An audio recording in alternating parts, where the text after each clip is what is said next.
Hello friends and welcome to pendulum media पे आपका स्वागत है। और आज हम पढ़ेंगे डेली करंट अफेयर्स 9 जुलाई 2020 के। तो गाइस फटाफट से सेशन को ज्वाइन कर लीजिए, कोशिश करिए ज़्यादा से ज़्यादा लोगों को इस सेशन से ज्वाइन करने की। और जिन लोगों ने चैनल को सब्सक्राइब नहीं किया है तो प्लीज़ इसको सब्सक्राइब करिए और बेल आइकन को ज़रूर दबाइए रोज़ाना नोटिफिकेशन के लिए। तो चलिए हम लोग शुरुआत करते हैं डेली करंट अफेयर्स की। सबसे पहली न्यूज़ है हमारी क्लाइमेट एक्शन पर वर्चुअल मिनिस्ट्रियल का चौथा संस्करण संपन्न हुआ है। और भारत की तरफ से जो पर्यावरण मंत्री हैं प्रकाश जावड़ेकर, उन्होंने हिस्सा लिया इस सम्मेलन में। और ये क्लाइमेट एक्शन का जो है चौथा एडिशन था। ठीक है, उसके बाद बात करें तो जो मंत्री हैं प्रकाश जावड़ेकर, उन्होंने कहा कि विकसित देशों को जो UNFCCC है और जो पेरिस समझौता है उसके तहत वित्तीय और तकनीकी प्रतिबद्धताओं को लागू करना चाहिए। तो UNFCCC क्या है? ये इंटरनेशनल एनवायरमेंटल ट्रीटी है। UNFCCC जो है ये है United Nations framework convention on climate change से रिलेटेड ये जो है एक ट्रीटी है, इंटरनेशनल ट्रीटी है। और इसको जो है अडॉप्ट किया गया था जब अर्थ समिट हुआ था। जब अर्थ समिट हुआ था 1992 में रायो डी जेनेरियो ब्राज़ील में, तब ये जो है अडॉप्ट किया गया था। और इसको उसके बाद काफ़ी देशों ने इस पे हस्ताक्षर किए। तो ये जो है 1994 में 1994 में ये इफेक्ट में आया था UNFCCC। ठीक है, तो बेसिकली इसमें क्या है कि क्लाइमेट चेंज से हम लोग कैसे लड़ सकते हैं, क्या स्टेप्स लिए जाने चाहिए, तो वो सब उसमें मेंशन है UNFCCC में। और उसी के साथ साथ 2015 में पेरिस एग्रीमेंट हुआ था। बहुत फेमस एग्रीमेंट है ये, जिसमें INDC की भी बात करी गई थी। यानी कि कंट्रीज जो है अपने गोल सेट करेंगी, नेशनली डिटरमिन्ड गोल्स, और उनको अचीव करेंगी। तो इंडिया ने भी कुछ गोल सेट किए थे पेरिस समझौते के तहत, और ये 2015 में लाया गया था। और इसी पेरिस समझौते में इंटरनेशनल सोलर अलायंस का भी जिक्र किया गया था, formation of international solar alliance. ठीक है, जिसका जो हेडक्वार्टर है वो कहाँ पर है? इंडिया में है, गुरुग्राम में। ठीक है, इंटरनेशनल सोलर अलायंस क्या है? जितने भी जो देश हैं जो ट्रॉपिक ऑफ कैंसर और ट्रॉपिक ऑफ कैप्रिकॉर्न के बीच में जो पड़ते हैं, या तो उसमें फुली लाई करते हैं या फिर आधा ही लाई करते हैं, उन सबका ये एक ग्रुप है। क्योंकि जो सोलर पावर है या कह सकते हैं सोलर एनर्जी इस रीजन में काफ़ी ज़्यादा होती है, तो देयर इज़ पॉसिबिलिटी कि आप के उसको सोलर एनर्जी को और ज़्यादा एक्सप्लोर किया जा सके। तो इसीलिए ये ग्रुप फॉर्म किया गया, इंटरनेशनल सोलर अलायंस। और ये पेरिस समझौता जो है ये 2015 में हुआ था। और हमारे जो पर्यावरण मंत्री हैं उन्होंने यह भी कहा कि जो भारत का लक्ष्य है कि क्लाइमेट चेंज से रिलेटेड जो $1 ट्रिलियन का जो वादा है 2020 तक जिसको पूरा करना था, उसको अभी पूरा नहीं हो पाया है वो। लेकिन मंत्री का कहना है कि जो बचे 5 महीने हैं, जो पर्यावरण मंत्री ने कहा कि उसमें बिल्कुल कोशिश की जाएगी कि जो भी ये टारगेट सेट किया गया है इसको अचीव किया जाए। और जितनी भी डेवलपिंग कंट्रीज़ हैं उसमें भी जो क्लाइमेट का काम है उसको और मजबूत किया जाए। भारत ने इस वर्ष 1 अप्रैल तक भारत स्टेज 4 से भारत स्टेज 6 उत्सर्जन मानदंडों को भी लागू कर दिया है, जिससे पहले 2024 तक अपनाया जाना था। तो देखिए क्या था कि जो BS होते हैं, BS नॉर्म्स होते हैं, भारत स्टेज फ्यूल जो होते हैं, ये जो यूरोपियन नॉर्म्स हैं, यूरो नॉर्म्स हैं, इसके इक्विवेलेंट हैं। तो ये बेसिकली क्या होते हैं? एक स्टैंडर्ड्स हैं जो फ्यूल के लिए है, या कह सकते हैं कि व्हीकल्स के लिए है स्टैंडर्ड्स कि किस ग्रेड का फ्यूल यूज़ किया जाना चाहिए व्हीकल्स में, ताकि पोल्यूशन का जो लेवल है उसको कंट्रोल किया जा सके, वो डिटरमिन होता है BS नॉर्म्स में। अभी जो BS नॉर्म्स हैं इनको कौन इम्प्लीमेंट करता है? इनको सेंट्रल पोल्यूशन कंट्रोल बोर्ड जो है वो ministry of environment and forest and climate change के अंतर्गत जो है ये काम करती है, उसके अंदर ये इम्प्लीमेंट किया जाता है। तो central pollution control board BS norms को लागू करता है, स्टैंडर्ड सेट किए जाते हैं। अभी क्या था कि भारत स्टेज 4 फ्यूल जो है ये लागू हुआ था भारत में 2017 में, और ये चल रहा था। और इंडिया ने BS5 पे ना जाते हुए डायरेक्टली BS6 पे स्विच कर लिया है, और ये लागू हो गया है 1 अप्रैल 2020 से। ठीक है, तो BS6 में अब इंडिया एंटर कर चुका है। लेकिन अभी कंपैरिजन समझने की ज़रूरत है कि क्यों BS4 से BS6 पे जाया जा रहा है।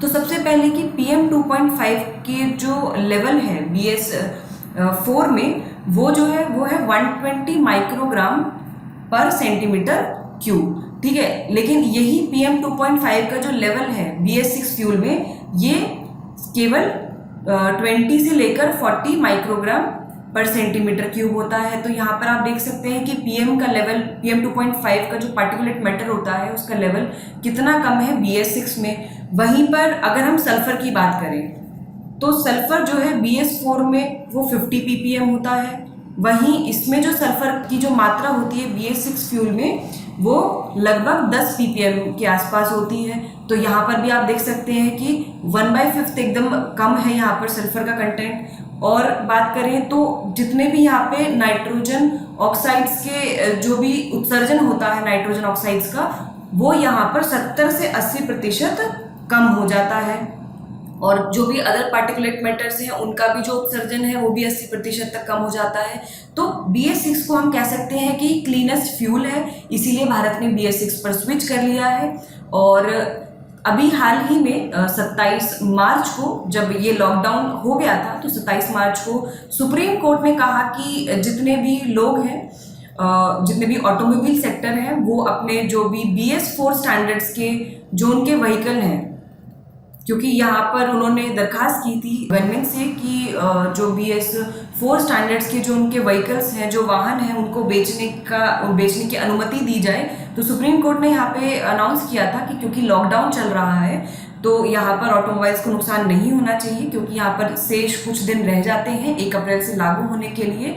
तो यहाँ पर उन्होंने कुछ छूट दी। उन्होंने कहा कि जैसे ही अनलॉक होगा, जैसे ही लॉकडाउन खुलेगा, तो ये जो ऑटोमोबाइल्स हैं ये 10% ऑफ जो इनका व्हीकल्स हैं BS4 वाले, उनको ये बेच सकते हैं लॉकडाउन खुलने के बाद, ये दिया गया था। लेकिन इसमें देखिए अभी ऑटोमोबाइल सेक्टर ने कुछ फैक्ट्स जो है, कुछ डेटा जो है वो उन्होंने सबमिट किया है, और उसमें ये पाया गया है कि लॉकडाउन के दौरान ही इन लोग ने ऑनलाइन बहुत सारे जो BS4 स्टैंडर्ड के व्हीकल्स हैं वो बेच दिए हैं, जिस पर जो सुप्रीम कोर्ट ने उसने आपत्ति जताई है कि आप ऐसा नहीं कर सकते हैं, क्योंकि ये गलत है। आपको सिर्फ 10% बेचने का बोला गया था, आपने वो उससे ज़्यादा बेचा है, और दूसरा आपने लॉकडाउन के दौरान ही बेच दिया है। तो ये पूरा जो मुद्दा चल रहा है BS नॉर्म से रिलेटेड चल रहा है। तो ये BS नॉर्म्स बहुत इंपॉर्टेंट है, यहाँ से प्रश्न बन सकता है।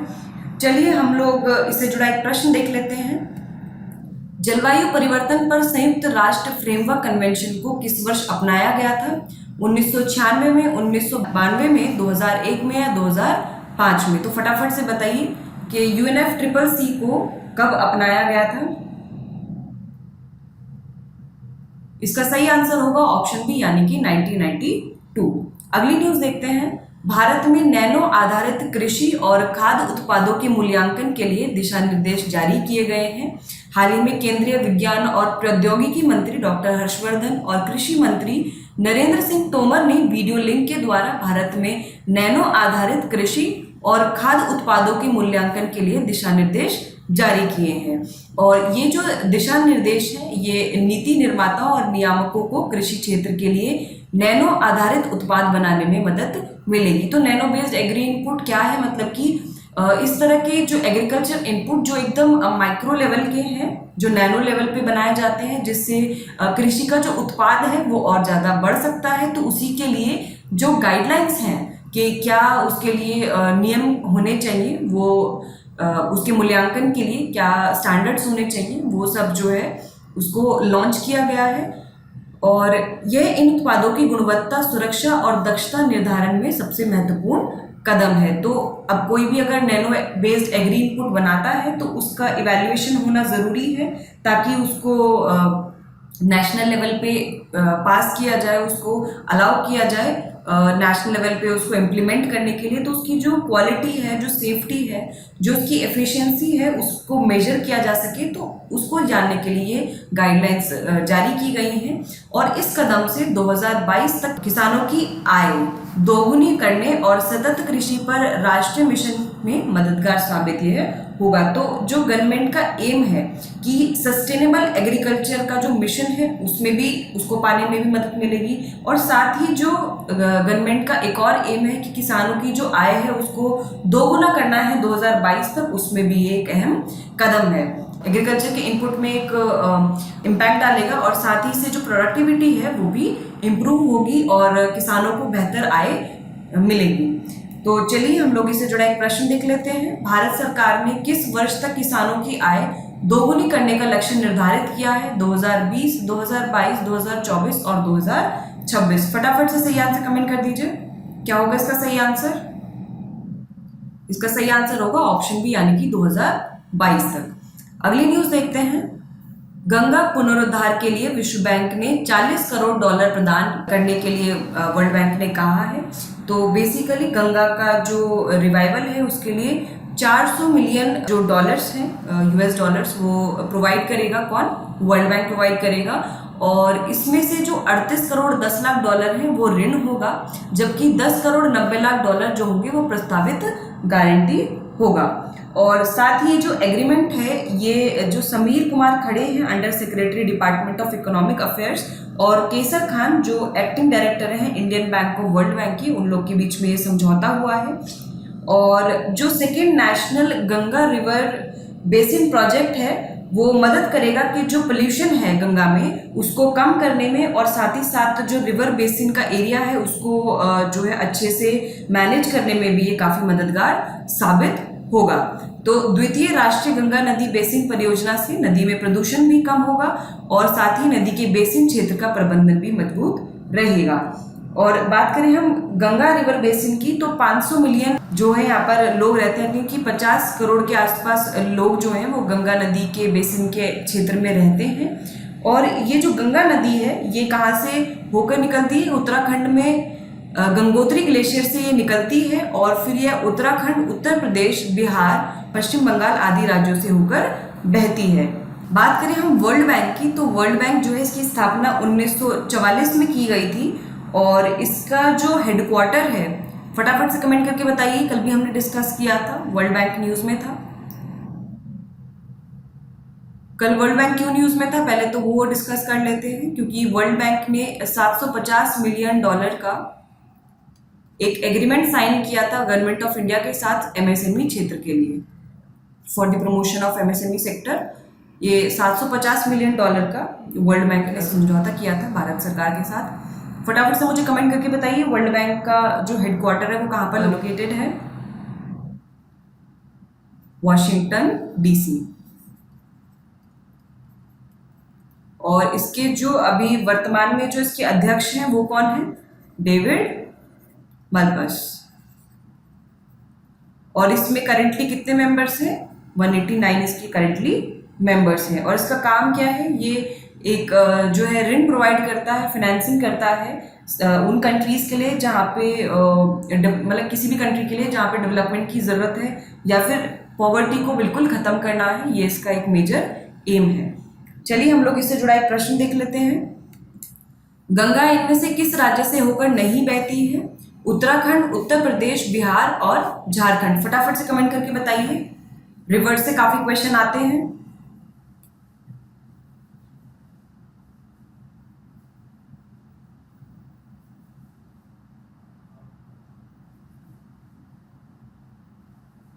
इसका सही उत्तर होगा ऑप्शन डी, यानी कि झारखंड। चलिए अगली न्यूज देखते हैं। नई दिल्ली में इंफ्रास्ट्रक्चर मीटिंग आयोजित की गई है, और इसकी अध्यक्षता भारत की तरफ से सड़क परिवहन और राजमार्ग मंत्री नितिन गडकरी ने की थी। रेल मंत्री पीयूष गोयल, पर्यावरण मंत्री प्रकाश जावड़ेकर और सड़क और परिवहन राज्य मंत्री जनरल VK सिंह ने बैठक में भी हिस्सा लिया था। और इसका जो बैठक में जो मेन इसका मुद्दा था वो लंबित बुनियादी ढांचा परियोजनाओं के संबंध में मुद्दों पर विचार करना था। तो यहाँ पर जो भी इंफ्रास्ट्रक्चर से रिलेटेड जो भी इश्यूज थे उस पर डिस्कशन किया गया। और अभी तक जो है जो 187 राजमार्ग परियोजनाएं हैं उनके लिए जितने भी जो क्लियरेंसेस थे जो रह चुके थे, फॉरेस्ट क्लियरेंसेस, उस पर भी चर्चा की गई है। और साथ ही अतिरिक्त राष्ट्रीय राजमार्गों पर समतल क्रॉसिंग को हटाने की आवश्यकता है, क्योंकि ये प्रमुख दुर्घटना स्थल की तरह कार्य करते हैं। तो गवर्नमेंट का जो एम है कि जितने भी नेशनल हाईवेज हैं उनको लेवल क्रॉसिंग्स फ्री बनाना है। ये गवर्नमेंट का एम है कि लेवल क्रॉसिंग्स फ्री बनाया जाना चाहिए जितने भी नेशनल हाईवे, क्योंकि वहाँ पर दुर्घटना स्थल मतलब मेजर एक्सीडेंट साइट है वो, वहाँ पर काफ़ी एक्सीडेंट्स होते हैं। तो मुझे फटाफट से कमेंट करके बताइए कि ये जो गवर्नमेंट का एम है ये कौन सी स्कीम के अंतर्गत है, कौन सी परियोजना के अंतर्गत गवर्नमेंट का ये एम है। सेतु भारतम। सेतु भारतम ये स्कीम है जो गवर्नमेंट ने स्टार्ट की थी, और गवर्नमेंट ने इसमें एक एम निर्धारित किया था कि भाई जो भी नेशनल हाईवे हैं उनको लेवल क्रॉसिंग फ्री बनाया जाएगा 2020 तक। ठीक है, ये गवर्नमेंट का एम था, तो इस पर भी यहाँ पर चर्चा की गई थी। तो ये बेसिकली इंफ्रास्ट्रक्चर मीटिंग थी जो आयोजित की गई थी। तो यहाँ से क्वेश्चन पूछा जा सकता है कि जो ये सेतु भारतम स्कीम है इसका एम क्या है, या तो ये पूछा जा सकता है, या आप यहाँ से एक प्रश्न ये बन सकता है कि गवर्नमेंट ने जो एम रखा है कि जितने भी नेशनल हाईवे हैं, राष्ट्रीय राजमार्ग हैं, उनको समतल क्रॉसिंग से हटाने की आवश्यकता है, ये किस ईयर तक, किस वर्ष तक उनको प्राप्त करनी है, तो वो भी पूछा जा सकता है। तो 2020 तक ये प्राप्त करनी है। चलिए अगली न्यूज़ देख लेते हैं। उत्तर प्रदेश के बदायूं में कृषि विज्ञान केंद्र के प्रशासनिक भवन की आधारशिला रखी गई है, और इसकी आधारशिला जो है कृषि मंत्री नरेंद्र सिंह तोमर ने वीडियो कॉन्फ्रेंसिंग के द्वारा रखी थी। और ये कहाँ पर रखी गई है? कृषि विज्ञान केंद्र की बदायूं में। उत्तर प्रदेश में अभी तक 86 कृषि विज्ञान केंद्र हैं, और राज्य में ऐसे 20 नए केंद्र बनाने को मंजूरी दे दी गई है, और 17 में जो है काम जो है शुरू हो गया है, और जो शेष 3 हैं उसमें जल्द ही प्रयागराज, रायबरेली और आजमगढ़ में वो बनाए जाएंगे। इसके अलावा मुरादाबाद में भी एक कृषि विज्ञान केंद्र बनाने का प्रस्ताव है। तो अभी प्रेजेंटली अगर हम बात करें तो उत्तर प्रदेश में 86 कृषि विज्ञान केंद्र हैं, 86 कृषि विज्ञान केंद्र हैं, और 20 नए विज्ञान केंद्र खोले जाएंगे, जिसमें से 17 में ऑलरेडी काम शुरू हो चुका है, और जो बचे 3 हैं जो प्रयागराज, रायबरेली और आजमगढ़ में बनाए जाएंगे उस पर अभी काम चलेगा। और इसके अलावा मुरादाबाद में भी एक कृषि विज्ञान केंद्र जो है खोला जाएगा।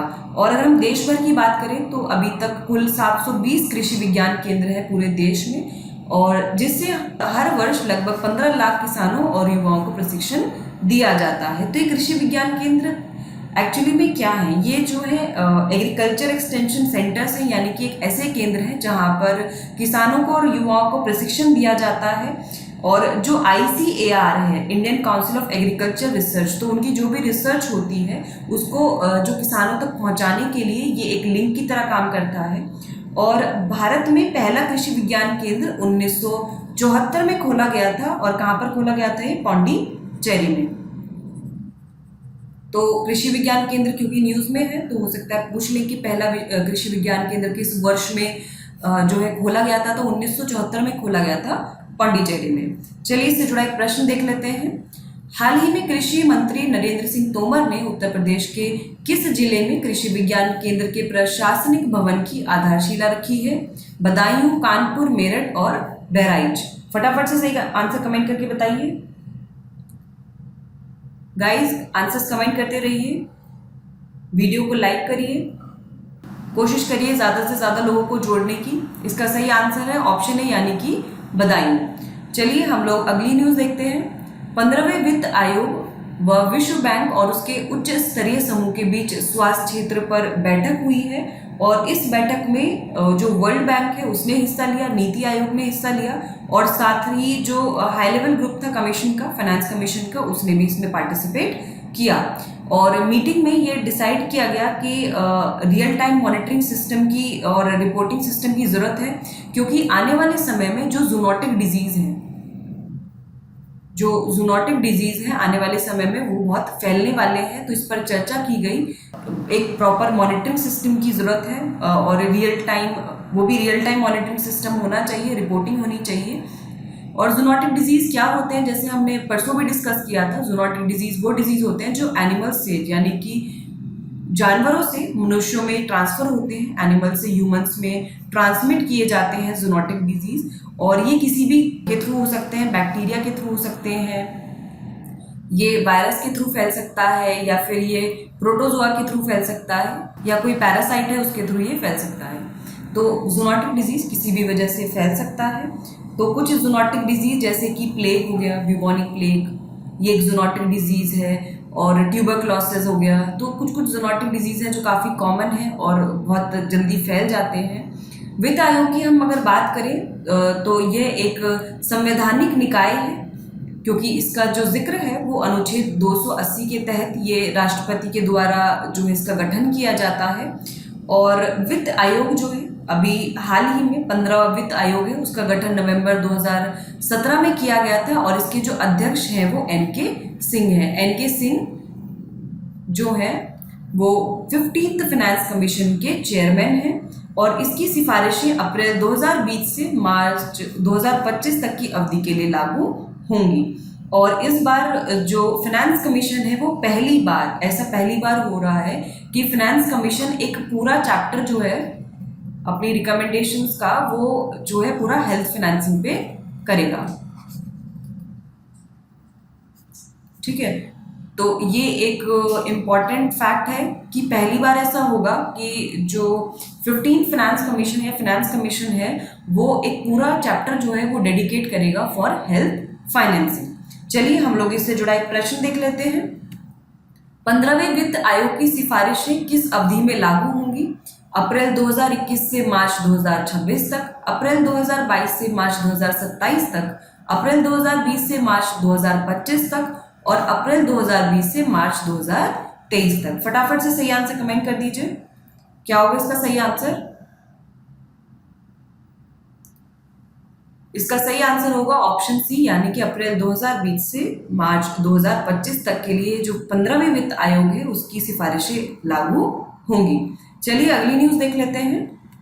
संयुक्त राज्य अमेरिका टिकटॉक सहित अन्य चीनी सोशल मीडिया ऐप पर प्रतिबंध लगाने पर विचार कर रहा है। और जैसा कि हम सब लोग जानते हैं कि भारत ने ऑलरेडी 59 चाइनीज जो ऐप्स हैं उन पे बैन लगा दिया है, जिसमें टिकटॉक भी एक है, और यूसी ब्राउजर और हेलो इस तरह से जितने भी ऐप हैं उन पे बैन लगाया है। और अब अमेरिका भी टिकटॉक सहित जितने भी चाइनीज सोशल मीडिया ऐप्स हैं उन पर प्रतिबंध लगाने का विचार कर रहा है। और इस बात की जो चर्चा है वो जो अमेरिका विदेश सचिव है माइक पोम्पियो उन्होंने कही, और उन्होंने ये भी कहा कि कोरोना वायरस प्रकोप से निपटने हांगकांग में चीन की कार्रवाई और लगभग 2 साल के व्यापार युद्ध पर अमेरिका चीन का तनाव बढ़ने के संबंध में उन्होंने टिप्पणी की। तो हांगकांग में क्या चल रहा था, चीन की क्या कार्रवाई हांगकांग में हो रही है? तो चीन ने हाल ही में एक बिल पास किया था चीन ने, जिसमें जो भी हांगकांग में जो भी सिक्योरिटी रिलेटेड मेजर्स होंगे उसको जो है चीन हैंडल करेगा। तो बेसिकली जो सिक्योरिटी है, अभी तो क्या था कि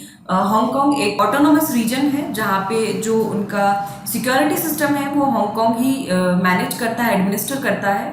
बट चाइना ने एक बिल पास किया कि हांगकांग में जो भी सिक्योरिटी रिलेटेड मेजर्स होंगे उस पर चाइना जो है वो कार्रवाई कर सकता है, उसको हैंडल कर सकता है। तो इस पर बहुत विवाद चल रहा था। साथ ही जो चाइना का रोल था कोरोना वायरस को लेकर वो उस पर भी बहुत ज़्यादा जो है एलिगेशंस लगाए गए हैं यूएस के द्वारा। और साथ ही में जो 2 साल से चला आ रहा है व्यापार युद्ध अमेरिका चीन के बीच, उसके वजह से जो तनाव बढ़ रहे हैं, इन सभी मुद्दों पर उन्होंने माइक पोम्पियो ने टिप्पणी की। हाल ही में अमेरिकी सांसदों ने टिकटॉक के उपयोगकर्ता डेटा को संभालने पर राष्ट्रीय सुरक्षा चिंताओं को उठाया है। तो उन्होंने बेसिकली जो डेटा प्रिवेसी एंड सिक्योरिटी, इस पे जो है डाउटफुल है कि भाई ये जो चाइनीज़ ऐप्स हैं ये उसको कैसे हैंडल करते हैं डेटा की, उस पर डाउट है। क्योंकि कहा जाता है कि ये जो जितने भी चाइनीज़ ऐप्स हैं इनका चाइना की मिलिट्री से और चाइना की गवर्नमेंट से काफ़ी संबंध है। तो इसीलिए जो डेटा सिक्योरिटी और प्राइवेसी पे जो चिंता व्यक्त की जा रही है। और ये जो ऐप है ये चाइना में उपलब्ध नहीं है, और लेकिन इसने वैश्विक दर्शकों से अपील की है कि जो भी ये अपनी जो दूरी है वो चीन से बढ़ाएगा, और लोगों को पर जोर दिया है कि मतलब लोगों को मनाने की कोशिश की है कि उसने चीन से दूरी बना ली है और इनका चीन से कोई ऐसा लेना देना नहीं है, ताकि लोग जो हैं इन पर जो विश्वास है वो बना रहे। चलिए हम लोग इससे जुड़ा एक प्रश्न देख लेते हैं। भारत के बाद कौन सा दूसरा ऐसा देश है जो चीनी ऐप पर प्रतिबंध लगाने पर विचार कर रहा है? फटाफट से सही आंसर कमेंट कर दीजिए। कनाडा, अमेरिका, इटली या स्पेन? क्या होगा इसका सही आंसर? बहुत ईजी है। इसका सही आंसर होगा ऑप्शन बी यानी कि अमेरिका। अगली न्यूज देखते हैं। विदेश सचिव हर्षवर्धन श्रृंगला और अमेरिका में राजनीतिक मामलों के उप विदेश मंत्री डेविड हाले के मध्य हाल ही में वार्ता हुई है। उन्होंने भारत अमेरिकी व्यापक वैश्विक रणनीति साझेदारी के तहत राजनीतिक, आर्थिक, वाणिज्यिक, क्षेत्रीय और अंतर्राष्ट्रीय सहयोग सहित विभिन्न मुद्दों की समीक्षा की गई। दोनों पक्षों ने छात्रों और पेशेवरों को वीजा देने समेत जनता का आपसी संपर्क तथा व्यापारिक संबंधों को और मजबूत करने के तरीकों पर भी चर्चा की है। जैसा कि हम सब लोग जानते हैं कि जो H1 वीज़ा है, H1B वीज़ा, वो हाल ही में जो है यूएस ने मना कर दिया था कि H1B वीज़ा जो है वो इस वर्ष नहीं दिया जाएगा। तो उसी वीज़ा के चलते हुए डिस्कशन है दोनों सचिवों के बीच में हुआ, हर्षवर्धन श्रृंगला और डेविड हाले के बीच में। और साथ ही जो पीपल टू पीपल कॉन्टैक्ट है और जो संबंध है, व्यापारिक संबंध जो है दोनों देशों के बीच, उसको मजबूत करने पर भी चर्चा हुई। और साथ ही में दोनों कंट्रीज ने जो इंडो पैसिफिक रीजन है, जो भारत प्रशांत क्षेत्र है, इंडो पैसिफिक रीजन, उसमें समृद्धि, शांति, संपूर्णता और स्वतंत्रता सुनिश्चित करने के लिए जो प्रतिबद्धता है उसको दोहराया है। तो बेसिकली इंडो पैसिफिक रीजन जितने भी जैसे कंट्रीज हैं, सब कहते हैं कि इंडो पैसिफिक रीजन में शांति, समृद्धि होनी चाहिए तो और स्वतंत्रता होनी चाहिए। वो क्यों कहा जाता है? Due to Chinese aggression. Basically इसका मेजर रीजन है वो है चाइनीज एग्रेशन, क्योंकि चाइना जो है वो जितने भी जो भी रीजन है इंडो पैसिफिक में, कहीं ना किसी पॉइंट पे अपना क्लेम करता रहता है कि that reason belongs to China. चाहे वो सेनकाकू आइलैंड हो, चाहे वो साउथ चाइना सी हो, ठीक है। तो इसी तरह से जो भी रीजन्स हैं वो उस पर क्लेम करता रहता है चाइना। एंड भारत और अमेरिका ने 2+2 मंत्री स्तरीय बैठक के जरिए द्विपक्षीय मुद्दों को आगे बढ़ाने और संपर्क में रहने पर भी सहमति जताई है। तो ये 2+2 मंत्री स्तरीय जो बैठक है, 2+2 वाली, तो ये जो है सबसे पहले भारत और यूएस के बीच में ये कब हुई थी? 2018 में हुई थी पहली बैठक भारत और यूएस के बीच में। तो 2+2 में कौन कौन होते हैं? यानी कि जो डिफेंस मिनिस्टर हैं और जो फॉरेन मिनिस्टर हैं, ये इसमें पार्टिसिपेट करते हैं दोनों कंट्रीज से। तो ये होती है 2+2 बैठक। तो भारत और यूएस के बीच में ये 2018 में पहली बार हुई थी और अब 2020 की बैठक के लिए भारत इसकी अध्यक्षता करेगा, यानी कि भारत इसको आयोजित करेगा। और इसी तरह का जो एक 2+2 मैकेनिज्म है वो इंडिया ने जापान के साथ भी किया है। इंडिया और जापान के साथ भी लास्ट ईयर 2019 में पहली 2+2 मंत्री स्तरीय बैठक आयोजित की गई थी। तो अगर प्रश्न आता है कि 2+2 मंत्री स्तरीय बैठक भारत ने किस किस देश के साथ की है, तो इंडिया और यूएस और जापान के साथ जो है भारत ने 2+2 मंत्री स्तरीय बैठक जो है वो आयोजित की है। चलिए अगली न्यूज देख लेते हैं। अमेरिका ने विश्व स्वास्थ्य संगठन से संबंध तोड़ने के निर्णय के विषय में संयुक्त राष्ट्र को सूचित कर दिया है। तो जैसा हम लोग जानते हैं कि ऑलरेडी अमेरिका ने WHO पर आरोप लगाया था कि जो कोविड-19 के प्रकोप पर चीन का पक्षपात करा था WHO ने, उसके रिलेटेड अमेरिका नाराज है WHO से और उसने अप्रैल में WHO को जो फंडिंग है वो भी प्रदान करनी बंद कर दी थी। और 1 महीने बाद उन्होंने अनाउंस किया था कि अमेरिका जो है विश्व स्वास्थ्य संगठन से अपने जितने भी जो रिश्ते हैं उनको समाप्त कर देगा।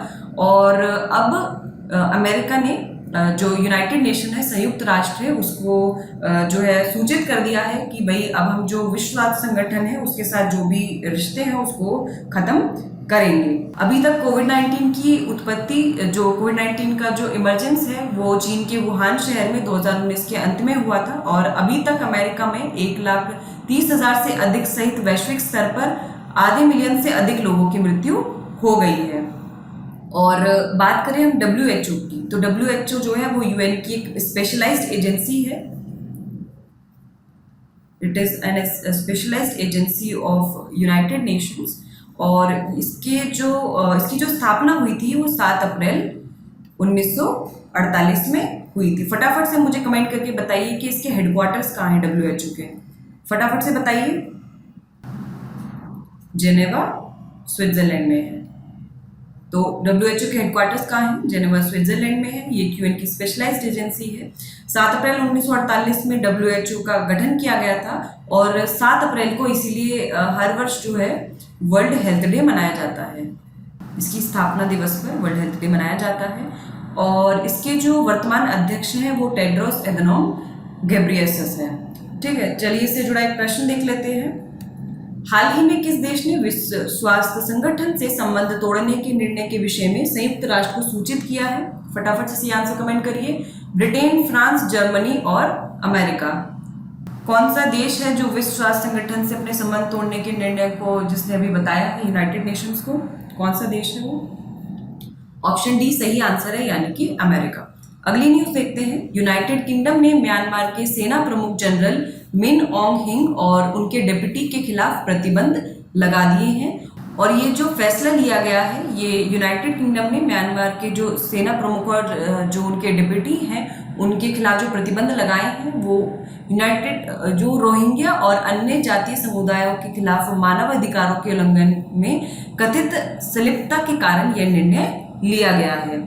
तो ये जो सैंक्शंस हैं इसकी वजह से जितने भी एसेट्स हैं जो 2 शीर्ष जर्नलों की जितनी भी संपत्तियां हैं उनको जब्त कर लिया जाएगा और यह उन्हें किसी भी देश के लिए वीज़ा प्राप्त करने से भी रोकता है। तो बेसिकली क्योंकि इन लोग ने जो है ह्यूमन राइट्स का वायलेशन किया है, खासकर रोहिंग्याज और जितने भी जो अन्य जातीय समूह हैं, एथनिक कम्युनिटीज़ हैं, उनके खिलाफ जो उल्लंघन किया था मानव अधिकारों का, उसके चलते हुए निर्णय लिया गया है यूनाइटेड किंगडम के द्वारा और इससे जो भी उनकी संपत्ति है उनको जब्त कर लिया जाएगा और किसी भी देश के लिए उनको वीज़ा नहीं दिया जाएगा।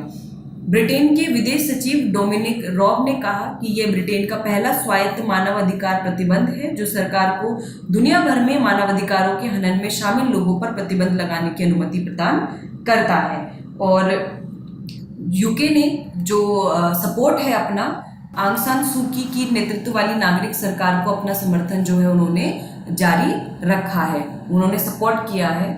म्यांमार की हम बात करें तो इसका जो पहला नाम था इसको बर्मा के नाम से जानते थे। इसकी जो कैपिटल है वो न्यायपिदाऊ है और जो मुद्रा है इसकी वो बर्मी क्यात है और ये अपना बॉर्डर जो है वो भारत, चीन, लाओस, थाईलैंड और बांग्लादेश के साथ शेयर करता है और अभी जो इसके वर्तमान में जो प्रेसिडेंट हैं वो है विन मिंट। चलिए हम लोग इससे जुड़ा एक प्रश्न देख लेते हैं। हाल ही में यूनाइटेड किंगडम ने जनरल मिन ऑन्ग ह्लिंग और उनके डिप्टी के खिलाफ प्रतिबंध लगाए हैं। वे किस देश के सेना प्रमुख हैं? वियतनाम, चीन, म्यांमार और लाओस। फटाफट से सही आंसर कमेंट करिए। क्या होगा इसका सही आंसर? इसका सही आंसर होगा ऑप्शन सी, यानी कि म्यांमार। अगली न्यूज देखते हैं। अमेरिकी विदेश मंत्री माइक पोम्पियो ने चीनी अधिकारियों के एक निश्चित समूह के लिए वीजा प्रतिबंधों की घोषणा कर दी है, यानी कि उन्होंने कुछ चाइनीज ऑफिशियल्स पे जो है वीजा रिस्ट्रिक्शन लगा दिए हैं और ये जो घोषणा की है ये reciprocal access to Tibet act के तहत लगाया गया है। तो ये reciprocal access to Tibet act क्या है? ये 2018 में यूएस की असेंबली में पार्लियामेंट में पास किया गया था 2018 में और इसमें क्या है कि अगर चाइनीज गवर्नमेंट जो है अगर वो यूनाइटेड स्टेट्स के जो भी ऑफिशियल्स हैं जो यात्रा करना चाहते हैं तिब्बत के एरिया में और यदि उनको रिस्ट्रिक्ट किया जाता है, उनको एक्सेस नहीं दिया जाता है, तो ये जो है अमेरिका जो है इस तरह के रिस्ट्रिक्शंस लगा सकता है चाइनीज ऑफिशियल्स पे। तो अभी क्या हुआ था, बीजिंग ने अमेरिकी राजनयिकों और अन्य अधिकारी, पत्रकारों, पर्यटकों द्वारा तिब्बती स्वायत्त क्षेत्र और अन्य तिब्बती क्षेत्र की यात्रा में बाधा डालने के लिए विस्तृत रूप से जारी रखा है, जबकि चीनी अधिकारी और अन्य नागरिक संयुक्त राज्य अमेरिका में अधिक से अधिक पहुंच का आनंद लेते हैं। तो इसी के चलते हुए गवर्नमेंट ने ये reciprocal access to Tibet act को प्रोवोक किया है और उन्होंने जो चीनी अधिकारियां हैं उनके जो कुछ निश्चित समूह के लिए वीजा प्रतिबंधों की घोषणा कर दी है। अतः श्री पोम्पियो ने चीनी सरकार और चीनी कम्युनिस्ट पार्टी के अधिकारियों पर वीजा प्रतिबंधों की घोषणा की है जो तिब्बतियों के लिए विदेश जाने से संबंधित नीतियों के निर्माण या निष्पादन में शामिल थे।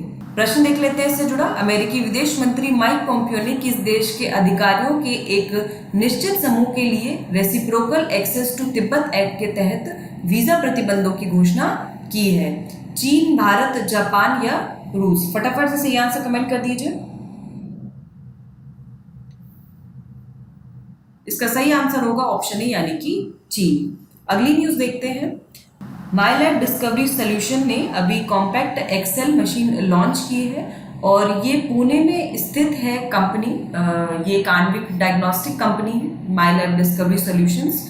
तो इसने जो है कॉम्पैक्ट एक्सेल मशीन को लॉन्च किया है कोविड-19 के लिए आरटी-पीसीआर परीक्षण जैसे आणविक नैदानिक परीक्षणों के मैनुअल प्रक्रियाओं को स्वचालित करने के लिए भारत की पहली मशीन है। तो ये क्या करेगा, बेसिकली जितने भी जो मैनुअल प्रोसेस हैं जो किए जाते हैं ड्यूरिंग आरटी-पीसीआर टेस्टिंग फॉर कोविड-19, तो उसको ये जो है ऑटोमेट कर सकता है। कॉम्पैक्ट एक्सेल एक कॉम्पैक्ट बेंच टॉप मशीन है जो नमूना हैंडलिंग से आरटी-पीसीआर तैयार ट्यूब तक सभी प्रयोगशाला प्रक्रियाओं को स्वचालित करेगी। तो ये जितने भी प्रोसेस हैं जो बात करें हम कि सैंपल को हैंडल करना और फिर आरटी-पीसीआर रेडी ट्यूब्स को तैयार करना, वहाँ तक का जो भी ये पूरा सिस्टम है, जो भी ये प्रोसेस है, इसको ये पूरा ऑटोमेट कर सकता है। यह एक कार्ट्रिज आधारित मशीन है जो एक समय में ही कई नमूनों का परीक्षण कर सकती है। और क्या इसकी विशेषताएं हैं? इसका उपयोग कोविड-19 आरटी-पीसीआर परीक्षणों सहित आरएनए, डीएनए आधारित परीक्षणों की एक विस्तृत श्रृंखला के लिए किया जा सकता है। तो इसमें जो है कोविड-19 के आरटी-पीसीआर टेस्ट भी हो सकते हैं, आरएनए, डीएनए बेस्ड भी टेस्ट हो सकते हैं। मशीन विभिन्न नमूना प्रकारों जैसे कि प्लाज्मा, ऊतक, थूक और स्वाब का इनपुट ले सकती है और यह 100% स्वदेशी मशीन है, 100% इंडिजिनसली डेवलप्ड है और इसके लिए जो पेटेंट है उस पर आवेदन किया जा चुका है। ये क्रांतिकारी उत्पाद परीक्षण को सुलभ बनाने के लिए एक विशाल छलांग है और ये भारत को आत्मनिर्भर बनाने में भी काफ़ी महत्वपूर्ण है।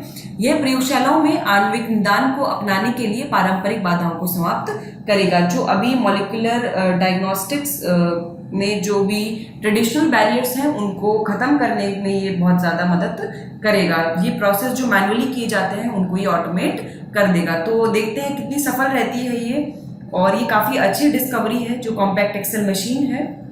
हो सकता है इससे एक प्रश्न बन जाए क्योंकि भारत की 100% इंडिजिनसली डेवलप्ड और पहली ऐसी मशीन है जो सारा प्रोसेस है उसको मैनुअल प्रोसेस है उसको ऑटोमेट कर देगी। तो ये बहुत ही बड़ा रेवोल्यूशन हो जाएगा एक तरह से डायग्नोस्टिक लेबोरेटरी के क्षेत्र में। चलिए इससे जुड़ा एक प्रश्न देख लेते हैं। हाल ही में आणविक डायग्नोस्टिक कंपनी माईलैब डिस्कवरी सॉल्यूशंस ने कॉम्पैक्ट एक्सेल मशीन लॉन्च की है। ये कंपनी कहाँ स्थित है? पुणे, पटना, दिल्ली या चेन्नई? फटाफट से सही आंसर कमेंट करिए। इसका सही आंसर होगा ऑप्शन ए यानी कि पुणे। तो फ्रेंड्स, हमने यहाँ पर जो डेली करंट अफेयर्स है 9 जुलाई के वो कवर कर लिए हैं, साथ ही उससे जुड़े प्रश्न देख लिए हैं। आपको सेशन अच्छा लगा हो तो इसे लाइक करिए, शेयर करिए ज़्यादा से ज़्यादा, और कोई भी डाउट है कमेंट बॉक्स में ज़रूर मेंशन करिए। रोज़ाना डेली करंट अफेयर्स को फॉलो करिए और हमारी जो मंथली करंट अफेयर्स पीडीएफ है हिंदी और इंग्लिश दोनों में अवेलेबल है, नीचे डिस्क्रिप्शन से आप उसको डाउनलोड कर सकते हैं। और यूं ही हमारे साथ जुड़े रहिए, हमें टेलीग्राम चैनल पे ज्वाइन करिए और वहाँ पर स्टडी मटेरियल अवेलेबल है आपकी प्रिपरेशन के लिए। यूं ही तैयारी करते रहिए। All the best. Thank you so much.